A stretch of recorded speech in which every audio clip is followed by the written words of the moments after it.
que nous sommes aujourd'hui dans un moment qui devrait être l'occasion, non pas seulement d'une colère, mais surtout d'une prise de conscience. Comment se fait-il que des pays européens soient en train de se disputer des masques envoyés par la Chine? Ça veut dire que nous sommes devenus tellement dépendants de cette puissance internationale que nous en sommes à nous disputer pour les miettes qu'elle nous envoie. C'est un spectacle absolument humiliant. Et je crois qu'il est temps de comprendre ce que nous avons défendu d'ailleurs.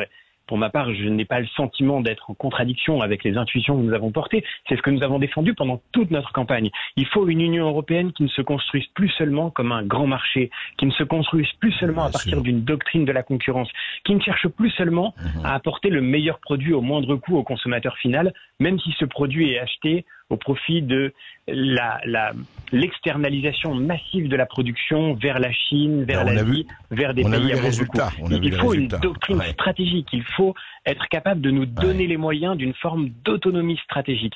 C'est le cas sur la question de la santé, mais n'oublions pas les autres domaines aussi, parce qu'aujourd'hui c'est une pandémie qui nous réveille, mais ça doit être aussi le cas sur la question de la défense.